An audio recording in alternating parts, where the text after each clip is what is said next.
ताउम्र जिनके साथ ज़िंदगी बिताने का देखा था ख्वाब हमने, ताउम्र जिनके साथ ज़िंदगी बिताने का देखा था ख्वाब हमने, आज वो साथ चलने को राज़ी भी हुए तो शर्तों की एक फ़हरिस्त लेकर। Hello everyone, this is Ravi. You are watching this video on my YouTube channel magical learning with Ravi. और आज की वीडियो में हम लोग बात करने वाले हैं शर्तों की, यानी कंडीशंस की। इंग्लिश ग्रामर के अंदर एक बहुत ही इंपॉर्टेंट टॉपिक आता है कंडीशनल सेंटेंसेस।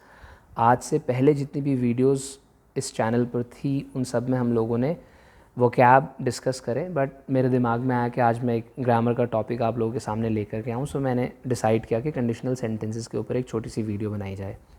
कंडीशनल सेंटेंसेस का जिन लोगों को बिल्कुल भी आइडिया नहीं है उन लोगों के लिए छोटा सा इंट्रोडक्शन। ये वो सेंटेंसेस होते हैं जहाँ पर के दो काम हो रहे होते हैं एक के बाद एक, यानी कि ए पार्ट और बी पार्ट ऐसे समझ सकते हैं। यानी ये एक पर्टिकुलर एक्शन है और ये दूसरा एक्शन है। अब ये एक सीक्वेंस में होंगे एक के बाद एक, मगर जो दूसरा वाला काम है इस काम का होना पहले वाले काम पर निर्भर करता है, डिपेंड करता है। यानी एक्शन भी तभी होगा जब एक्शन ए परफॉर्म किया जाएगा। जब तक एक्शन ए नहीं हो रहा तब तक एक्शन बी नहीं होगा। एग्जाम्पल के तौर पे मैं ऐसे बोल सकता हूँ कि अगर वो यहाँ आएगा तो मैं उसे पैसे उधार दूंगा, या अगर वो मुझसे माफ़ी मांगेगा तो मैं उसे माफ़ कर दूंगा। अब मेरा उसे माफ़ करना किस बात पर निर्भर करता है? उसके मुझसे माफ़ी मांगने पर। अगर वो मुझसे माफ़ी नहीं मांगेगा तो मैं उसे माफ़ नहीं करूँगा। अल्टीमेटली यही सेंस निकल के आ रहा है। सो हम कहेंगे इफ़ ही अपोलोजाइजेज़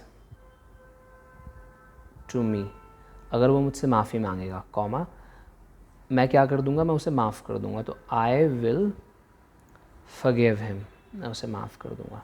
इस बात को मैं ऐसे भी लिख सकता हूँ, मैं चाहूँ तो सेंटेंस के जो बाद वाला पार्ट उसको शुरू में लिख करके ये भी बोल सकता हूँ आई विल फॉरगिव हिम। फिर मुझे कॉमा लगाने के बजाय इफ़ से मैं फिर सेंटेंस को कनेक्ट कर सकता हूँ अगले वाले सेंटेंस को। तो बनेगा I will forgive him if he apologises to me. इस तरीके से हम सिंपल तरीके से बना सकते हैं। और मैं इस तरह के सेंटेंसेस को आप लोगों के साथ में डिस्कस करने के लिए मैंने सोचा कि मैं एक गाने का यूज़ करूं, सॉन्ग का यूज़ करूं, जिससे कि आप लंबे समय तक इस कॉन्सेप्ट को याद रख पाएँ, आप कभी भूलें ना। क्योंकि जनरली होता यही है कि ट्रेडिशनल तरीके से सीखने के बजाय अगर हम गानों को या मूवीज़ के डायलॉग्स को सुनते हैं या कोई ऐसी चीज़ सुनते हैं जिसमें हमारा ख़ास इंटरेस्ट होता है, तो उन चीज़ों को हम अक्सर भूलते नहीं हैं। और नॉर्मल जो कॉन्सेप्ट्स होते हैं और मेथड्स होते हैं सीखने के, जो तरीके हैं, ट्रेडिशनल तरीके हैं, उनको हम लोग अक्सर भूल जाते हैं। This is something which is very common. So I wanted to include this song in this video, but then someone told me that if I take their lyrics or the music, अगर मैं music वगैरह use करता हूँ गाने का, so there might be a strike on this video, और फिर वो वीडियो मुझे बाद में डिलीट करना पड़े। एक तो मुझे टाइम बहुत मुश्किल से मिलता है वीडियो बनाने का, उसमें फिर मुझे वो चेंज करना पड़े, काटना पीटना पड़े मुझे। एक तो मैं अवॉइड करता हूँ इन सब चीज़ों को वैसे ही। तो फिर मैंने सोचा कि क्यों ना मैं अपनी आवाज़ में गाना गाता हूँ, उसमें तो शायद किसी को कोई दिक्कत नहीं होगी, मगर उसमें दिक्कत आप लोगों को होगी। क्योंकि जब मैं गाना गाऊंगा तो दो चीज़ें हो सकती हैं आपके साथ में। या तो आपके कानों से खून निकलना शुरू हो जाएगा, either your ears will start bleeding, या फिर आपका म्यूज़िक से विश्वास उठ जाएगा। दो सिचुएशंस हैं। अब या तो मैं आपकी परवाह करूं कि भाई आपका म्यूज़िक से विश्वास उठ जाए, आपके कानों से खून निकलने लग जाए, या फिर मैं परवाह करूं इस चीज़ की कि आपको ये कॉन्सेप्ट हमेशा हमेशा के लिए समझ आ जाए और आप लोग कभी इसमें गलती ना करें। तो मैंने सेकंड वाले ऑप्शन को चुना है, तो मैं गाने वाला हूँ और आपको बस बर्दाश्त करना पड़ेगा। बट मैं डिस्क्लेमर पहले ही दे रहा हूँ कि आप आगे जो वीडियो देखें सुने वो अपने रिस्क पे सुनिएगा, क्योंकि I have never tried singing in my entire life. मैंने कभी गाने का कभी ना कभी ट्राई करा है, ना मुझे गाने का कुछ भी पता है। I don't know anything about singing, I don't even know the ABC of singing, to be very honest. तो this is what I'm gonna do. I'm gonna sing a song and I'm gonna make you guys understand the concept. जो यहाँ पे conditional sentences का type 1 वाला जो हम यहाँ पर पढ़ रहे थे, वो मैं आप लोगों को समझाने और सिखाने की कोशिश करूँगा इस गाने के थ्रू। बहुत रिसेंटली गाना आया था जिसमें विकी कौशल जी हैं, और गाने के बोल कुछ इस तरह से हैं। वो कहता है कि मुझे छोड़कर जो तुम जाओगे, है ना, बड़ा पछताओगे, बड़ा पछताओगे। तो वो जो कॉन्सेप्ट है, वो जो गाना है, वो पूरा का पूरा कंडीशनल सेंटेंसेस के ऊपर है अगर आप देखें तो, और पूरा का पूरा आई वुड से फ्यूचर के ऊपर है, फ्यूचर टेंस जिसको हम कहते हैं, तो उसके ऊपर है। बट उसमें जो लाइंस कुछ इस तरह की यूज़ करी गई हैं उनको आप एक बार गौर से सुनिएगा। वो कहता है कि मुझे छोड़ के जो तुम जाओगे। देखिए मैंने सोचा था कि मैं गाऊंगा, बट मेरे से सच में नहीं गाया जा रहा। मैं गाने के बजाय, मेरे ख्याल से सही रहेगा कि मैं गाने के बजाय बस लिरिक्स ऐसे बोल देता हूँ, आप लोग समझ जाएंगे और आप लोगों के कानों को तकलीफ़ भी नहीं होगी। तो we can kill 2 birds with 1 stone, हमारा पर्पस भी फुलफ़िल हो जाएगा और आपको दिक्कत भी नहीं होगी। तो गाना है कि भाई वो कहता है कि और मुझे छोड़ के जो तुम जाओगे, राइट। अब यहाँ पे 2 चीज़ें कही जा रही हैं कि अगर मुझे छोड़ के तुम जाओगे, नंबर 1, और नंबर 2 क्या कह रहा है वो, कि बड़े पछताओगे, बड़े पछताओगे।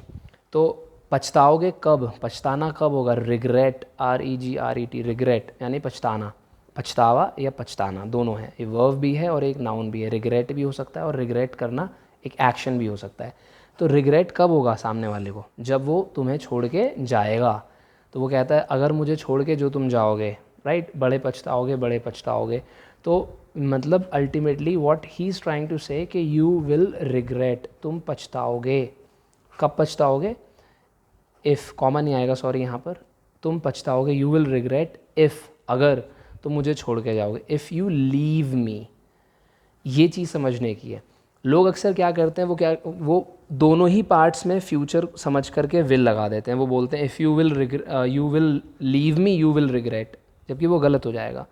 तो यहाँ बनेगा, या तो हम इफ़ से शुरू कर सकते हैं, हम ऐसे बोल सकते हैं इफ़ यू लीव मी,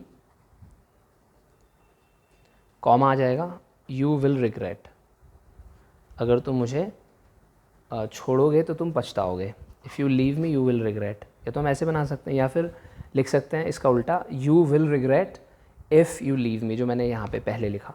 तो दोनों ही कंडीशंस में ये सेंटेंस बिल्कुल ठीक है, मगर ध्यान रखने की बात बस इतनी सी है कि जो काम पहले हो रहा है, जो एक्शन पहले लिया जा रहा है, वो हमेशा प्रेजेंट में लिखा और बोला जाएगा, उसमें आप फ्यूचर नहीं लगाएंगे। फ्यूचर सिर्फ उस काम के लिए यूज़ करेंगे जो अल्टीमेटली एक्शन बाद में किया जाना है, जो रिज़ल्ट है किसी काम का, वो जो रिज़ल्ट होगा, रिज़ल्ट क्या होगा, पछताना। यहाँ पर इस एग्जाम्पल के अंदर रिज़ल्ट है पछताना।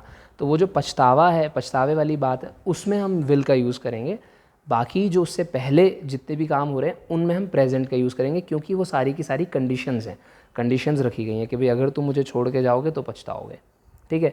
अब ऐसे बहुत सारे गाने हैं हमारी हिंदी मूवी इंडस्ट्री के अंदर, बहुत सारे डायलॉग्स ऐसे हैं मूवीज़ के, एडवर्टीज़मेंट्स आपको मिल जाएंगे जहाँ पर इस तरह के कॉन्सेप्ट्स को जिनसे हम अक्सर बहुत डरते हैं।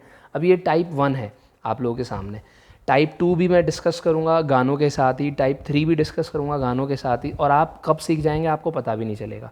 ये बहुत आसान है, बस आपको थोड़ा सा चीज़ों को देखना है और थोड़ा सा you need to keep your eyes and ears open, और फिर देखिए क्या मैजिक होता है लाइफ में।